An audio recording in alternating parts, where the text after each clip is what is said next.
Hey, what's up everybody? It's Mike from Cornfield Customs, and I'm just gonna do another quick video of another day in Cornfield Customs. So it's not even quite 9 o'clock yet, and it's already been a busy day so far. I came in, wrote some estimates, designed some parts, sent some parts out to the CNC shop again. This time it went to the laser shop, not actually my CNC machinist. I had to run over and pick up some skids or pallets from the shop that makes those for me for shipping out frame rails. I got to get those unloaded. I got to wrap up a couple sets of frame rails I got to ship out today. That big batch of tubing came in, so I got to figure out what I'm going to do with it. And then I've got a bunch of parts I have to knock out for one of my really good customers, Machine Gun Ken. He drops off a lot of little odds and ends parts that need cleaned up and finish work on, so I got to do those today. Just a bunch of little stuff, and yeah, kind of try to keep the shop put together, because again, I'm thrashing on a bunch of different stuff, so things tend to get out of hand. And then I've got 2 more sets of frame rails to bend and a bunch of U-bends and part components that I got to knock out as well. So first things first, let's get those pallets out of the truck and brought in so I can get some frame rails bundled up and out the door later today. Another thing I wanted to talk about in this video is I had a comment about someone saying that they like seeing all the projects in the shop, but they would feel overwhelmed if they had this much stuff going on, and that they would think that they would rather have 1, maybe 2 projects at a time. And that's great if that works for you, and it all comes down to overhead and keeping busy. And for me, after 18 years in business, I have found that if you are solely dependent on 1 or 2 main jobs that pay the majority of the overhead, what happens if something were to throw a wrench in that system and you couldn't work on that car for a month, 2 months, 6 months, or a year? Then you would kind of be scrambling to make ends meet, especially if you don't have a big enough facility to let it sit and bring in another one, or they can't come get it in a timely manner. So I always try to work around that, and usually I set a monthly budget for each car or project that's in the shop. And this may be just repeating a little bit of stuff I've said in the past, but I figured it was worth saying again if I've already said it. So each client, we set a monthly budget of whatever they feel comfortable with. I try to keep that around 40 hours at my labor rate. And what that does is that gives me a goal to work for, and I go on a rotation. So right now I've got 1, 2, 3, 4, 5 client cars. So that's 5 rotations. And if they're all at 40 hours, that's 5 weeks, give or take. So the good thing with that is, like, currently 1 car is on hold. They had some unexpected expenses come up from their house. So now I'm down to 4, and I'm just now getting back on the Mustang. We took a year off on that because he had some unforeseen health issues, and I wanted to work with him, so I got to finish the car. So that would have had me down to 3 main projects. And then some of the other cars, they may not be up to a 40-hour budget. I might be trying to work with them, you know, to keep things affordable for them, for their circumstances. So there's not always that guarantee of 40 hours per project. Sometimes you got to take some time off to help that client out if something unexpected arises. So that's why I like to keep a lot of things in the mix. Just due to the fact that you never know what's going to bring, and I do my best to keep up with that rotation. Sometimes some of the projects do fall through the cracks. They're usually the ones that aren't in a super big hurry, or they're an astronomical project that taking time off isn't going to directly affect too much. Sometimes budget falls into that. So there's a lot of things to take into consideration, but I like to keep busy and have 4 or 5, maybe sometimes 6 bigger projects, so I can just go in a rotation and keep things moving, but also protect myself to where I'm not dependent on all of my overhead on 2 jobs. As far as personal projects, I'm just an idiot and I can't sit still. I probably shouldn't take on as much personal stuff as I do, but kind of the way I look at that is there were so many years that I didn't have personal projects. I was pretty much a slave to the business. All I did was work, work, work, work for the customer, and I had nothing for myself. So now that I'm getting more comfortable in business, and things are starting to level out, and I've got all the equipment that I want, and I'm not hemorrhaging as much money as I usually do on the business itself, I'm focusing on me. I want to be able to work to enjoy the things that I enjoy, not work because I have to or I'm still trying to build the business.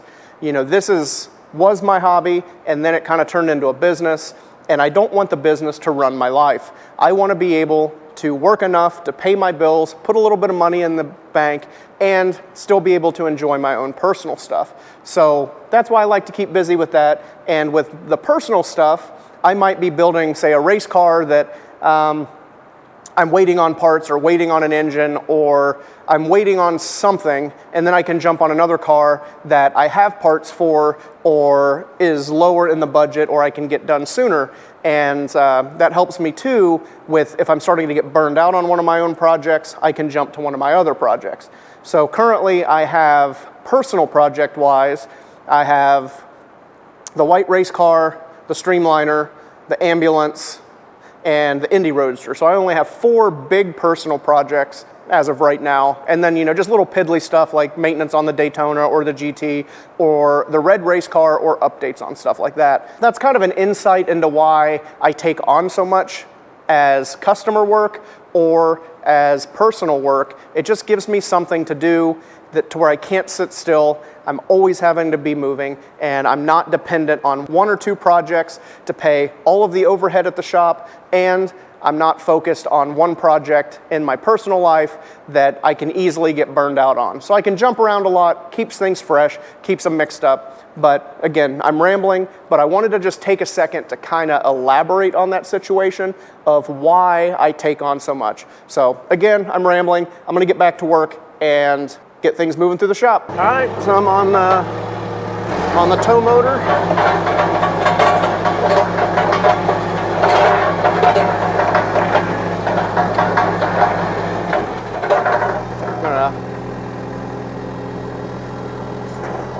Get our skids here out of the back of my truck.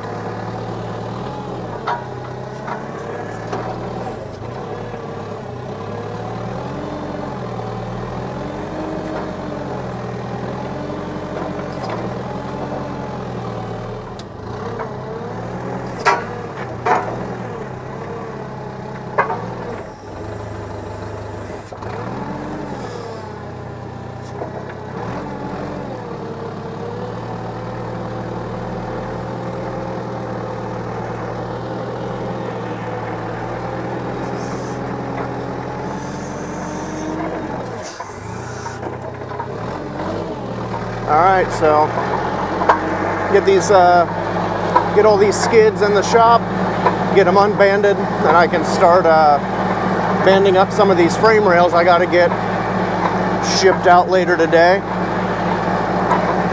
So just one of the many hats of running a one-man show is you get to do all the shipping and receiving and all that fun stuff, as well as everything else going on.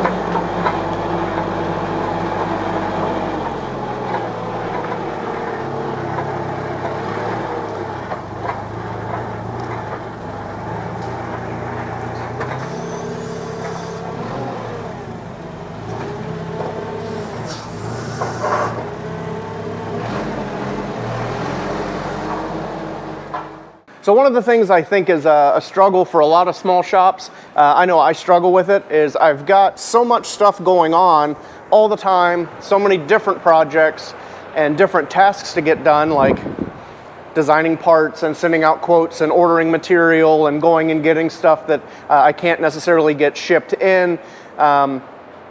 Doing all of that running, but still trying to actually do the work to run the business can be quite challenging. I feel that I'm lucky if I can get to work on a client car before lunch. That's usually how it goes, 7:30 in the morning till noon. I'm usually putting out fires, getting all the paperwork stuff done, and just logistically running the business before I can actually work on cars or projects that fund the business. So that stuff's a real challenge. I know, especially for guys that are running small shops or solo shops. And I know a lot of you guys will be like, well, why don't you just hire somebody, you know, to take up all of that other stuff so you can focus on the work, which is way easier said than done. Especially right now, it's hard to find somebody that wants to come to work, that's going to do a good job and do things in a fashion that's, I guess, right for your business, and it's going to be good long term. So I really struggle with that. You know, I've had employees over the years, and it's just really never worked out because we don't really see eye to eye on what I feel is necessary for the business, and it's going to be totally different because, again, it's my business. I have all the liability and risk on the line, and just a normal employee, they usually don't care to the level that I care, which is totally acceptable because the business is my baby. You know, I have to take care of it the way that I see fit, but you still have to have employees that care and want the business to succeed and just aren't here for a paycheck. That's the biggest thing for me. And over the years, you know, I've struggled with that, and I've just kind of slowly been downsizing on my workload so I can focus on getting just what I want to do, what I need to do, and it still be manageable. It is a lot to take on, like I said, with as much other hats as I have to wear and as much work as I try to run through the shop. It's a lot for one person, but I do feel that, I think I've even said this before, I like to stay busy. I can't just sit still, and you know, I'd rather be too busy than not busy enough. So I tend to take on way more than I should. And yeah, it's one of those things we all struggle with. Time management's an issue. And like even the other day I posted our work board here, and stuff gets added to it. You know, like weld up a cast iron manifold, extra frame rails come in. I've got 4 more things I have to add to this week's list just of frame rails parts, and you know, those parts for Machine Gun Ken. And you do get those guys that aren't really on the schedule, but they only need an hour or 2 hours worth of work, and they're really good clients, and you really want to take care of those guys when you get them. So guys like Ken, I really bend over backwards to take care of him because he's really taken care of me for a long time with continued work and support through the business. So it's, you know, it's not always black and white. You always have to have a little bit of gray area in there, which again, I struggle with because most of what I think is in black and white, I don't deal well with the gray, but all we can do is what we can do. So I've got the skids in since I'm rambling on, not really talking about a whole lot other than just nonsense. But I got those skids in, and now I can unband them from each other and get those frame rails I got to ship out loaded up on the skid and get the bill of lading done so I can get those out today. So as of now, that's what my day consists of. And yeah, so I guess I'm gonna get after it. Thanks so much for checking this out. You know, I really do appreciate the continued support. Again, I'm not sure how I feel about these walking around vlog, just talking type videos yet, but if you guys like them, I'll continue to do it.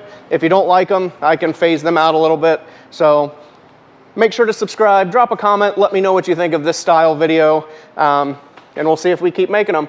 So I'm gonna get to work. Like I said, there's all the skids. I gotta get these frame rails here on the floor, all loaded up on them, and out the door later today. So again, thank you guys so much for checking this video out. Make sure to check out some of my other stuff where I'm actually making real stuff. And make sure to subscribe, like, comment, tell a friend, or tell me to go screw myself, whatever you want to do. But I do appreciate all you guys that continually support the channel and what I do. So thanks again, and we will catch you on the next one.